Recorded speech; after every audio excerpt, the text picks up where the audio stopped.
Triangle, triangle, triangle. Vous êtes bien sur Triangle, l'émission qui explore l'invisible, l'impensable, le tabou. Bienvenue depuis nos studios parisiens, où aujourd'hui encore, nous allons lever le voile sur un phénomène troublant, un phénomène qui touche des milliers de personnes en Afrique et ailleurs, un phénomène dont personne ne parle ouvertement. La folie mystique. Aujourd'hui, nous abordons un thème envoyé par Jules, depuis Bafoussam, au Cameroun. Il nous écrit, « Dans mon quartier, il y avait un jeune qui s'est lancé dans les sciences occultes. Il achetait des bagues, des chaînes mystiques, il allait voir des marabouts pour des rituels.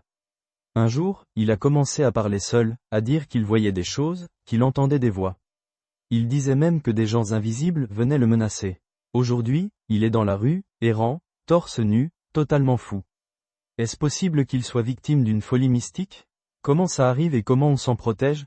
Merci Jules pour ta question. Si vous aussi, vous avez un thème qui vous intrigue, écrivez-nous sur WhatsApp au seul numéro, plus 44 79 51 658 211. Mais d'abord, partagez, partagez, partagez.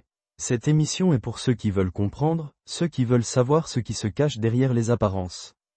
Croquette de chocolat, explique-nous. C'est quoi exactement la folie mystique? Ah, la folie mystique, c'est un phénomène bien réel. Ce n'est pas juste une maladie mentale, ce n'est pas juste une crise psychologique. Non, la folie mystique, c'est quand quelqu'un entre dans un monde qu'il ne comprend pas et qu'il ne maîtrise pas. Il y a plusieurs façons d'y tomber. Certains font des rituels sans initiation. Ils veulent la richesse, le pouvoir, la protection, alors ils se lancent dans des pratiques occultes qu'ils ne contrôlent pas. Ils commandent des bagues mystiques, des colliers chargés, des chaînes enchantées. Ils pensent que c'est un simple bijou, mais ils oublient une chose. Chaque objet mystique est un contrat caché. D'autres vont voir des marabouts, des féticheurs, des prêtres occultes, sans savoir à qui ils ont affaire. Ils participent à des séances, à des rituels où on leur ouvre des portes. Mais une fois que ces portes sont ouvertes, elles ne se referment pas facilement. Mais comment la folie mystique commence-t-elle? Est-ce immédiat? Non, la plupart du temps, ça commence doucement. D'abord, il y a des rêves étranges. La personne commence à voir des choses, des ombres, des créatures bizarres dans son sommeil. Ensuite, elle développe des sensations anormales, des frissons, des sueurs nocturnes, des douleurs inexpliquées. Puis viennent les visions éveillées. C'est là que tout bascule. Certaines personnes ouvrent leur troisième œil sans le vouloir, sans préparation. Elles commencent à voir des choses que les autres ne voient pas, des esprits, des entités, des formes dans l'ombre. Elles entendent des voix qui leur parlent, qui les commandent, qui les menacent parfois. Et si elles ne savent pas comment gérer ça, elles perdent le contrôle. Leur esprit ne supporte pas la surcharge d'informations mystiques et elles basculent dans un autre état de conscience. Donc ces gens qui deviennent fous et qu'on voit dans la rue en train de parler seuls, ils voient vraiment quelque chose? Exactement. Ils ne délirent pas forcément. Ils voient réellement ce que les autres ne voient pas. Parce qu'une fois que ton œil spirituel est ouvert, il ne se referme pas comme ça. Mais le problème, c'est que si tu n'as pas été préparé, tu n'as pas le contrôle. C'est comme un enfant à qui on donnerait une voiture de course sans lui apprendre à conduire. Il va perdre le contrôle et se cracher. C'est ce qui arrive avec la folie mystique. Mais pourquoi certains restent coincés dans cette folie? Pourquoi ils ne reviennent pas à la normale? Parce qu'ils sont entrés dans un univers où ils n'ont plus d'ancrage. Leur esprit est à cheval entre plusieurs mondes.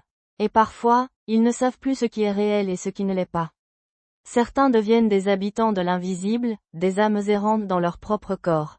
Et il y a aussi un autre problème, les entités qui les possèdent.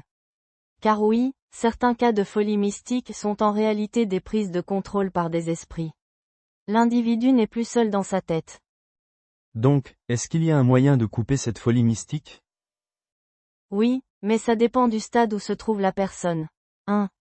Si la personne est encore consciente et qu'elle commence à voir des choses anormales, elle doit se couper immédiatement de tout objet ou pratique mystique. Brûler les bagues, enterrer les chaînes, arrêter les rituels. Il faut fermer la porte avant qu'elle ne s'ouvre trop grand. 2. Si la personne entend des voix ou voit des esprits en permanence, il faut qu'elle se protège spirituellement. Prière de purification, bain mystique, rupture des liens énergétiques avec les entités. 3. Si la personne est déjà en errance mentale, alors là, il faut une intervention plus forte, un maître spirituel, un exorcisme, ou une thérapie spécialisée pour reconnecter l'individu avec la réalité physique.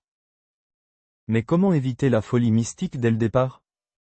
Très simple, ne pas toucher à ce qu'on ne comprend pas. Le monde mystique n'est pas un terrain de jeu. Ceux qui veulent des petits pouvoirs ou des petits rituels sans initiation courent un danger énorme. Il ne faut pas commander des objets mystiques n'importe où, il ne faut pas faire de rituels en solo, il ne faut pas entrer dans des pratiques occultes sans savoir où elles mènent. Voilà, vous avez entendu. La folie mystique existe. Certains pensent que c'est une maladie mentale, mais d'autres savent que c'est bien plus que ça.